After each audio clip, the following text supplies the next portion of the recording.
اهلا وسهلا بكل اخواتي. النهارده جيت لكم في حلقه جديده في الكوره مع الشقايق. حلقه النهارده مختلفه جدا جدا جدا عشان النهارده الاهلي والزمالك، والنهارده مش جاي لكم لوحدي ومعايا اخويا يحيى. جاي لكم انا وعلي النهارده عشان كل طبعا واحد يتكلم عن فريقه، وهنتكلموا النهارده عن الزمالك والاهلي وايه اللي حصل بعد مباراه الزمالك والجونه والاهلي وحرس الحدود، وطبعا كلام الاعلاميين وتصريحات المدربين. هنشوفوا كل ده مع بعض. والنهارده برضه هنتكلموا عن اهم نقاط القوه في الزمالك وفي الاهلي. طبعا ما تنسوش ان احنا هنتكلم، ودي اهم حاجه النهارده، في التشكيل المتوقع لفريق الاهلي والتشكيل المتوقع للزمالك، والنتيجة اللي ربنا يستر عليها النهاردة. أهم حاجة تكملوا الفيديو لحد الآخر وما ان تسيبوش شاء الله ثانية تبقى في مكسب الفيديو. للزمالك.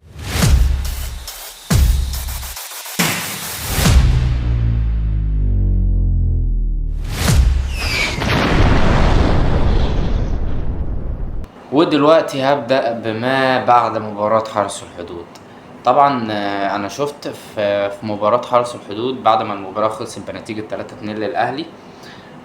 بعد ما خلص الماتش على طول كنت شايف لقطة من ياسر إبراهيم، ولما جه طلع من الماتش وكان بيبص مين اللي أخد رجل المباراة، فلقى مروان عطية. فراح بعد كده قال لك أصل أنا معرفش، إن أنا عايز أعرف أنتوا بتوزعوا رجل المباراة أو بتدوا رجل المباراة على أساس إيه. انا كنت مقدر ساعتها جدا الموقف بتاع ياسر ابراهيم، ان هو طلع مثلا لعب الماتش كله وتعب الماتش كله وسجل جون. هو طبعا الجون كان جايله بالبركه وكل حاجه، بس هو يعني كان حقه ان هو يسجل جون الماتش ده عشان تعب الماتش ده وعمل اداء هجومي حلو. اداء هجومي مش اداء دفاعي. فانا فاهم ان هو اتضايق من الموضوع، بس انا معلش يعني انا طالع وعارف ان انا حواليا كاميرات وحواليا كل حاجه، ليه ان انا اطلع اعمل لقطه شبه دي مثلا؟ ليه يتحسب عليا بونت شبه ده ان انا طالع بقول هو انتوا بتدوا الجايزه على اساس ايه؟ طب ما هو يعني صاحبك في الفريق ومعاك، ليه انتوا بتدوا الجايزه على اساس ايه؟ وتخلي مثلا اي حد تاني مؤاخذه كابتن يطلع يتكلم، فهمتني؟ وليه تخلي كمان ان الجمهور بتاعك يطلع يتكلم؟ يعني ليه تخلي ان انا مثلا ان انا اجي بعديها واتكلم عليك واقول ان ده غلط منك ان انت تعمل كذا؟ تعبت وكل حاجه، بس بعد كده مش مهم. انا طالع فريقي كسبان، انا زميلي في هقطعك في الفريق النقطه واخد دي هقطعك احسن في راجل في النقطه دي المباراه. مش هتفرق، ما انا مش هاخد الجايزه دي، هفضل معلقها معايا العمر كله، ده الماتش الجاي هتتغير. فلقطه ياسر ابراهيم لما شاف الموضوع كده وطلع قال لك انا عايز افهم، وكمان حصلت قبل كده، شفتها قبل كده في موسم قبل كده برضو، مش عارف الموسم اللي فات الموسم اللي فات او اللي قبله، كان الاهلي بيلابس اسود مخطط، كان طالع برضو ياسر ابراهيم لما مش فاكر مجدي قفشه اخد احسن رجل في المباراه، طلع قال برضو نفس الكلام. فالجماهير عدت الموضوع لياسر عشان الجماهير بتحب ياسر، وعشان هو عمل اداء رجولي الماتش اللي فات. فمش معنى كده برضو ان انا اطلع اعملها مره اللي فاتت هي حصلت وعدت، والمره دي برضو حصلت وعدت، بس المره الجايه لما هتيجي هتحصل مش هتعدي، يعني مش هيسكت عليها الجمهور، هيقول لك انا عديت مره والتانيه ومش هسكت عليها.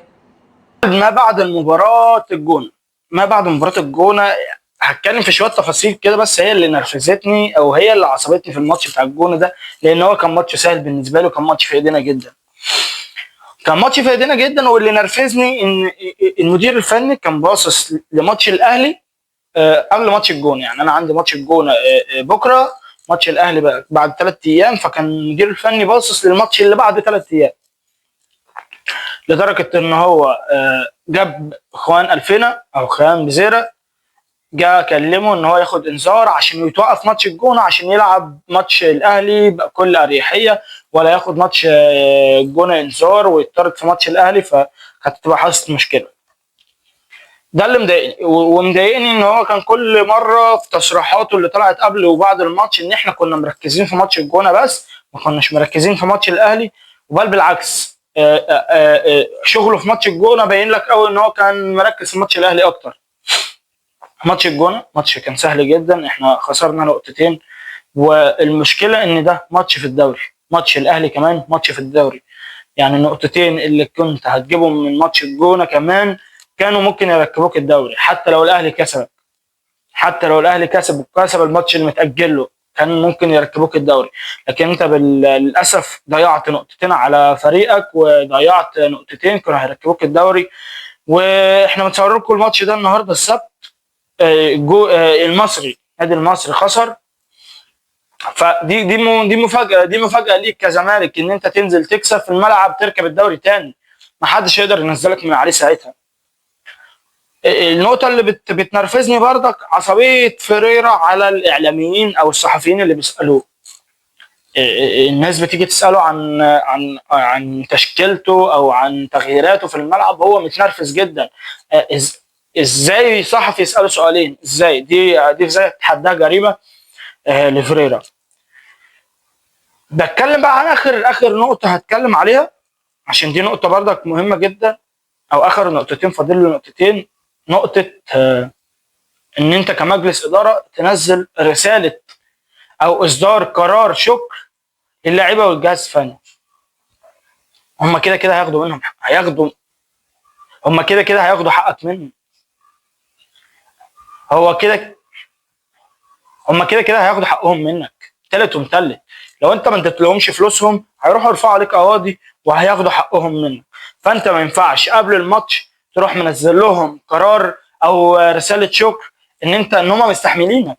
لا حبيبي، هو مش صنايعيه، هو مش راجل شغال باليوميه هيستحملك يومين. هو كده كده ضامن حقه، ضامن فلوسه وضامن عقده.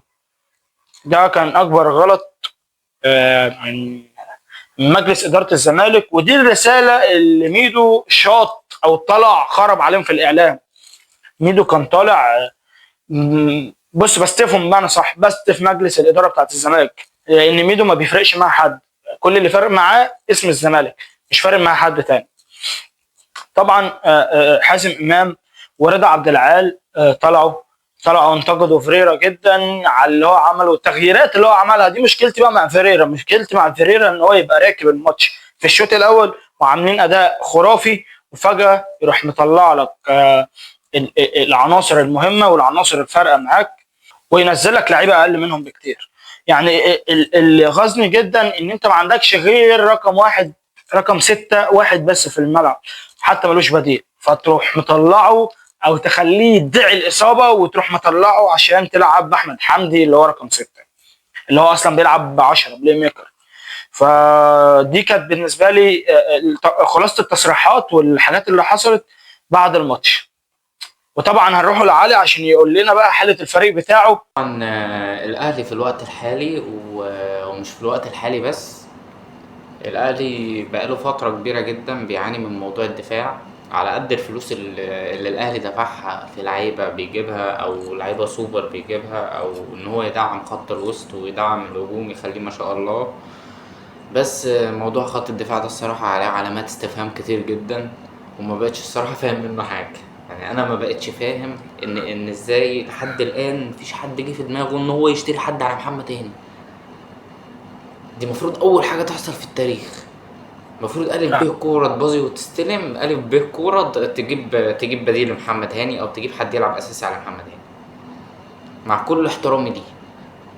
بس ده مش طبيعي، مش طبيعي ان انا يبقى عندي باك بقاله 10 سنين ثابت زي ما هو بس واداؤه وحش، الا في مطوشه بيبقى ربنا يعني كرمه وامه داعياله والنادي الاهلي كله داعيله قبلي وجماهير الاهلي كلها داعياله، ايوه طبعا بيبقى ده ساعتها بيلعب حلو. ايه.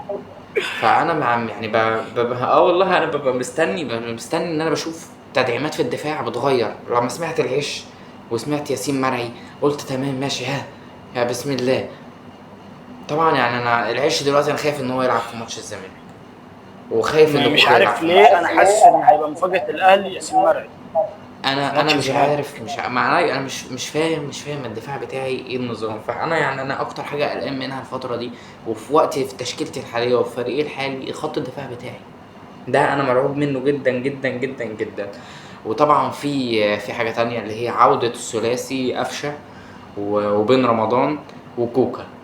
تمام، كوكا يعني هو مش جاهز 100%، مش 100% اللي هو خلاص رسمي، بس احتمال يعني بنسبة كبيرة جدا ان احنا نقول النهارده كوكا في التشكيل، واحتمال ان انت تلاقيه في الماتش بيلعب بكره في التشكيل. فهو يعني من هنا لحد ساعة الماتش هيكون قرار مدرب، وهيكون قرار يعني على حسب البدني بتاعه، على حسب هو جاهز يعني تمام 100% ولا لأ. لو مش تمام هيبقى البديل بتاعه العش أكيد. وفي طبعا حاجة تانية بخصوص مدرب الأهلي الجديد، وبالنسبة للتشكيل في يعني بالنسبة لحالة الفريق حاليا وبخصوص مدرب الأهلي الجديد، أنا مش فارق المدرب ده برازيلي برتغالي أسباني ألماني بنجلاديشي، انا ليا بس ان انا يعني على الفلوس اللي انا بسمعها، الفلوس المهوله اللي هتدفع في مدرب جديد هيجي، جيب لي مدرب يقدر الفريق ويقدر قيمه الفريق اللي هو جاي يدربه، ويبقى عارف الفريق ده فكرته ايه او بيلعب ازاي او يدرس الفريق صح. ما تجيبليش اي حد تحطه تدفع له فلوس وتخليه تشوفه تجربه شهر ولا حاجه وتقول له اصل انت لو مشيت بعد شهرين مش هتاخد مستحقاتك او هتاخد مستحقاتك كامله. طب ليه انا اجيبه واجرب على الفاضي؟ ويبقى برضو اللعيبه خش عليها مدرب جديد وحد جديد، وهتبقى اللعيبه اصلا هي متلخبطه اكتر ما هي متلخبطه. انا بشوف اللعيبه بتجري حوالين نفسها، فانا ما ببقاش فاهم حاجه. اخر حاجه اللي انا عايز اقولها لكم ان انا مبسوط جدا جدا جدا من عوده كابتن سيد عبد الحفيظ. بعيدا عن ان هو يعني هيدخل اي حاجه اي مركز هيبقى موجود فيه في النادي الاهلي ويبقى ليه الصلاحيات في الفريق الاول كرة القدم، هبقى انا مبسوط جدا جدا جدا جدا. وهتلاقوا اللعيبه دي اتغيرت 180 درجه، هتلاقوا اللعيبه دي اتغيرت خالص. سيد عبد الحفيظ يرجع، كابتن سيد عبد الحفيظ يرجع، هتشوف الفريق بقى عامل ازاي. وانا اصلا لحد الان انا مش عارف هو مشي ليه. فهو مش هيرجع مدير كوره بس، الحاجه اللي هيرجع بيها لازم يكون ليه الصلاحيات كلها في الفريق الاول. سيبوه انتوا بس كده لوحده، الفريق الاول هيظبطوا ظبطه محترمه. فعايز اسمع حالة الفريق بتاعت يحيى دلوقتي، وبعد كده هندخله على التشكيل وتوقع النتيجة، واستنونا في التشكيل اللي هيبقى بوم. انا بالنسبه لي حاله الفريق بتاعي، انا شايف ان حاله الزمالك اقوى او اجهز من حاله الاهلي. لعيبه الزمالك هي عارفه ان هي لازم تنزل تكسب الماتش ده عشان تركب الدوري زي ما كان او زي ما هي. لعيبه الاهلي عندهم الحاله اللي انا لازم، لا انا ما عنديش حل تاني، لو كسبت اصعد او اركب الدوري، ما كسبتش بقى كان الله في عون الاهلي وجماهيره. فانا هتكلم عن فريق انا. نقاط القوه بتاعتنا ان احنا عندنا خط الهجوم شبه اخوان الفينا وعدي الدباغ، هيعملوا تاثيرات جامده قوي في حته الدفاع بتاعت الاهلي دي، لان الاهلي دفاعاته زي ما علي قال كده ان هو صفر، يعني حرفيا دفاعهم بايظ. يعني انا الصراحه مش ما كنتش مفضل ان شيكو بنزا يلعب، لان حاسس ان احنا اخدنا فيه قلم اللعيب ده، بس على الله التسهيل، وهو شكله هو اللي هيلعب. بس اللي مطمني ان هو هيلعب على محمد هاني. على فكره محمد هاني في اغلبيه الماتشات بتاعت الاهلي والزمالك كان واقع جدا، واقع بدنيا، كورته قليله، يعني حاجات كتير. فان هو هيلعب على محمد هاني دي انا مبسوط منها. انا مبسوط طبعا ان كوكا هيرجع، لان اخوانا الفينا هيعرف يكسب من جبهه دي كور كتير قوي. المميز في اداء الدباغ او ان هو برضك ما بيلعبش عليه اتنين سردباكات جامدين، والمميز بقى تحركاته اللي بره الصندوق، اصلا ان هو ما بيدخلش الصندوق كتير. وجوده في الصندوق ده قليل جدا، هو بيعرف يساعد الهافات ان هم اللي يجيبوا الجوال. انا شايف ان حاله الفريق بتاعت الزمالك هي اقوى بكتير جدا، والزمالك احسن بكتير جدا من الاهلي، حتى بسكواد الاهلي المرعب اللي فيه تريزيجيه في بن شرقي وفي بن رمضان وفي زيزو وفي محمد شريف. انا مش متخوف الصراحه من الماتش ده، لان الزمالك دفاعيا كويس جدا. النقطه اللي انا بتكلم فيها ان هو لازم يلاعب، لازم يلاعب محمد اسماعيل، والنقطه اللي هبقى متخوف منها ان هو يرجع لونش على الماتش على طول. دلوقتي هنيجي لتشكيل المباراة بتاعي، وانا التشكيل بتاعي الصراحة يعني حطيته على كمية حاجات بمين موجود ومين مش موجود. والتشكيل برضو انا يعني في من ضمن التشكيل ده ناس انا فعلا عايزها تبقى موجودة، وفي ناس هي اللي محطوطة امر واقع خلاص قدامي ان دي لازم تبقى موجودة عشان الاصابات، وفي غيابات كتير في امام عاشور، وفي يعني زيزو حتى لو موجود هيشارك في شوط تاني ومش هيشارك في شوط اول، مش هينزل اساسي في المباراة. آه، التشكيلة بتاعتي هتبدأ بالشناوي في حراسة المرمى، هيرجع تاني ياخد الشناوي ويوقفه جون، وشوبير برضه هيرجع نفس الرجعة. ياسين مرعي وياسر إبراهيم، على اليمين محمد هاني، على الشمال كوكا، ولو كوكا مش جاهز 100% هيبقى مكانه العش رسمي، مفيش حل تاني. في نص الملعب هيلعب بديانج، وهيلعب جنبه مروان عطية، وهيلعب قدامهم بن رمضان. جهة الشمال يعني في خط الهجوم يعني في اختلاطات شوية، بس انا شايف ان هو يلعب بتريزيجيه شمال والشحات يلعبوا يمين. يعني ابدا بالشحات يمين وبعد كده بدل. يعني هو المفروض هيلعب بطاهر، بس انا نفسي يبدا بالشحات يمين وبعد كده يبدل عادي. يعني شوف طاهر نزله الشوط الثاني، يبقى نازل بباور، يبقى نازل بيضغط. بس هو انا نفسي يبدا بالشحات، فانا بقول ان الشحات يمين وقدام هيبدا بجراديشار. فبس كده تشكيل الفريق هيبقى الشناوي، ياسر ابراهيم وياسين مرعي، على اليمين هاني، على الشمال كوكا. في حالة عدم وجود كوكا هيبقى موجود العش. خط الوسط بتاعي هيلعب مروان عطية وديانج، قدامهم بن رمضان. على اليمين يا ريت سمعك. الشحات، ولو مش الشحات هيبقى طاهر رسمي، وعلى الشمال تريزيجيه، وقدام هيلعب فيرود جراديشار. وسمعني التشكيلة بتاعتك يا يحيى.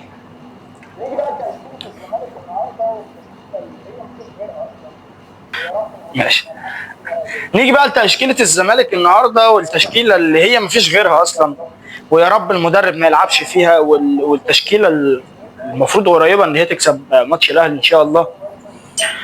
طبعا الحارس بتاعي محمد صبحي، الكورته كويسة قوي في رجله، وبيعرف يطلع الكرة كويس قوي من تحت وبكل هدوء، ما بيتوترش. على يمينه عمر جابر، قدامه اتنين مساكين، هيبقى حسام عبد المجيد ومحمد اسماعيل، ده اللي لازم اجباري. محمد اسماعيل ده مدافع جامد جدا. على شماله بنتايك، ومفيش غيره، لان فتوح طبعا في الضياع الموسم ده، لان هو دماغه هربانه منه الصراحه. نص الملعب بتاعي بقى هيبقى عماد نبيل دونجا، وده رقم 6، وهيلعب جنبه 8 عبد الله السعيد زي بيلعبها كل ماتش. هيلعب قدامهم 8 متقدم، وهو ناصر ماهر، وعلى يمينهم خوان الفينا، وعلى شمالهم شيكو بنزا اللي انا مش عايزه يلعب الصراحه، ومهاجم صريح وداية دباغ اللي تحركاته مرعبه جدا، وهيسبب مشاكل لدفاعات الاهلي كلها، هو خوان الفينا الصراحه.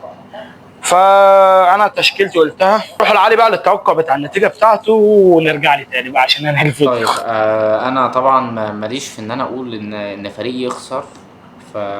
فانا اتوقع ان لو النادي الاهلي في اول 20 دقيقة، النادي الاهلي لو سجل جون، الماتش ده بالنسبة لي انا هيخلص 3-1 لو الاهلي سجل جون في اول 20 دقيقة. لو الشوط الاول كله الاهلي ما سجلش او استقبل جون، يعني لو الشوط الاول كله الاهلي ما سجلش او استقبل جون، اتوقع ان النتيجة هتخلص بالتعادل 1-1.